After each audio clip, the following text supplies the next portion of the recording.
Cruise lines are experts at getting passengers to spend more money. They create packages and upgrades that sound amazing at first, but quietly drain your budget before you even notice. In this video, we're breaking down the biggest cruise money traps. The things that look like good deals, but usually aren't. And more importantly, we'll show you smarter alternatives that can save you hundreds of dollars without ruining your vacation. Let's get started. Number 1. The drink package trap. Let's start with the biggest cruise money trap of all. The all-inclusive drink package. The sales pitch sounds perfect. One flat price. Unlimited drinks. No worrying about bar tabs. No checking prices every time you order something.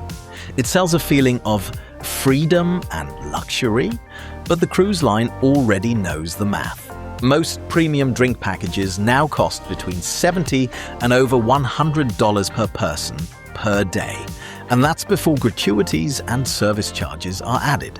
For a 7-day cruise with 2 adults, you could easily spend between $1,200 and $1,500 before the trip even begins.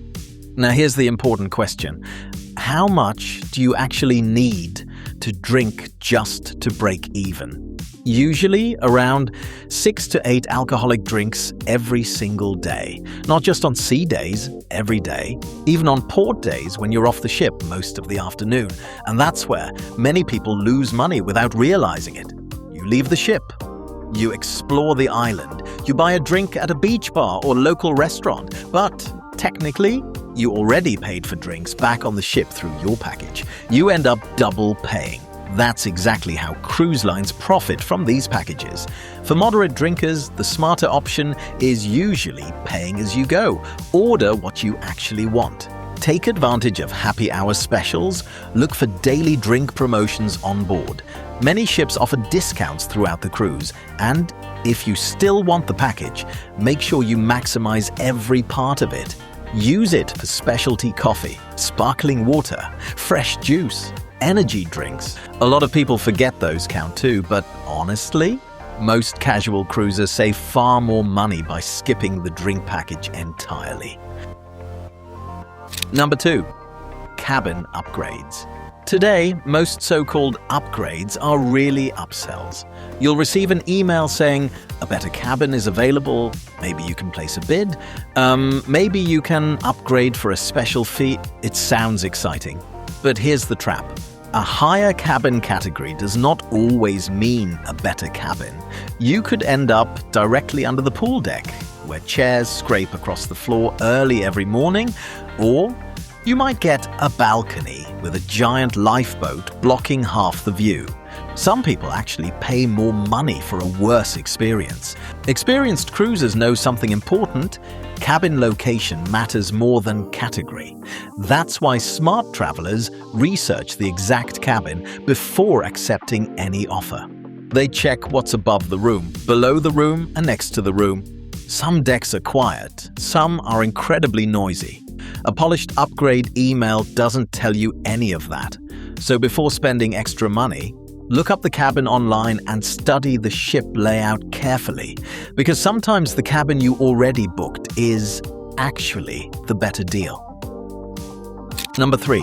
The spa upsell spiral. Cruise ship spas are beautiful. The steam rooms, the heated lounges, the hydrotherapy pools. It feels relaxing the moment you walk in. And that's exactly why people overspend there so easily. A lot of spa staff work heavily on commission. That means product sales are a major part of their income. So what starts as a relaxing massage can quickly turn into a sales pitch. After your treatment, while you're calm and relaxed, someone suddenly tells you your skin is dehydrated, your muscles need special treatment, and this expensive cream or serum could completely change your life. That's when people pull out their credit cards without thinking clearly. The better value? The Thermal Suite Pass. Instead of paying for multiple expensive treatments, many cruise lines offer weekly access to the thermal area. You can enjoy the steam rooms, saunas, hydrotherapy pools, and heated lounges anytime during the cruise. No pressure, no sales pitch, and usually much cheaper overall. And if you do book a massage, set boundaries before the treatment starts. You're there to relax, not to shop. Number 4. Cruise line shore excursions. Cruise line shore excursions survive on one powerful emotion: fear. Specifically, the fear of missing the ship. Cruise lines know passengers worry about getting left behind in a foreign port, so they market their excursions as the safe option. And yes, there is some value in that peace of mind, especially for first-time cruisers, but you often pay a huge premium for it. In return, you usually get crowded buses, large tour groups, strict schedules, and tourist shopping stops designed specifically for cruise passengers. For many experienced travelers, it feels less like exploring and more like following a school field trip. That's why savvy cruisers often book independently through local tour companies. You usually get smaller groups, better local guides, lower prices, and more flexibility. Another smart option is hiring a private driver for the day. In some destinations, a private guide costs the same or even less than a large cruise excursion. But now the entire day runs on your schedule. You choose where to stop, how long to stay, and what to skip. Just make sure you research carefully and always read reviews before booking independently. Now, there is one important exception: ports that require tender boats. In those cases, cruise line excursions sometimes receive priority access, which can save a lot of waiting time. So, depending on the destination, paying extra can occasionally be worth it, but always compare your options first. Number 5. The photo package. Mistake. Cruise photo packages sound wonderful before the trip starts. Professional pictures, beautiful lighting, memories you can keep forever. But then reality kicks in. Once the cruise begins, most people get busy enjoying themselves. Swimming, eating, exploring ports, watching shows. Stopping constantly for photos suddenly feels inconvenient. By the end of the trip, many passengers realize they barely used the package they prepaid for. And there's another issue. You don't even know if the photos will turn out well. Lighting changes constantly. Photographers are rushing between hundreds of passengers, and quality can vary a lot. Here's the smarter approach. Let the photographers take pictures throughout the cruise without buying a package up front. Then, near the end of the trip, browse the gallery. If you truly love a photo, buy that specific one. That way, you only pay for pictures you actually want. And honestly, modern phone cameras are already excellent. Most fellow passengers are happy to take a quick photo for you near the pool or ocean deck. Number 6. Room service fees. Cruise room service used to feel included. You could order food late at night without thinking twice. Those days are mostly gone. Now, many cruise lines charge delivery fees between $8 and $15 per order, and the fee stays the same no matter how small the order is. One cookie? Same fee. Full dinner for 2? Still the same fee. The problem is that standard room service menus are often pretty basic. Burgers, pizza, simple salads, not exactly worth the extra cost for many passengers. But here's a useful trick. On some cruise lines, you can request items from the main dining room menu through room service.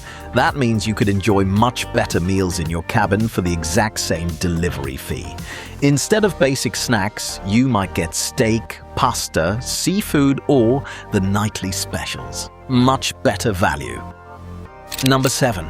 Wi-Fi. When to buy and when to skip. Cruise ship. Wi-Fi used to be terrible, slow, expensive, and barely usable.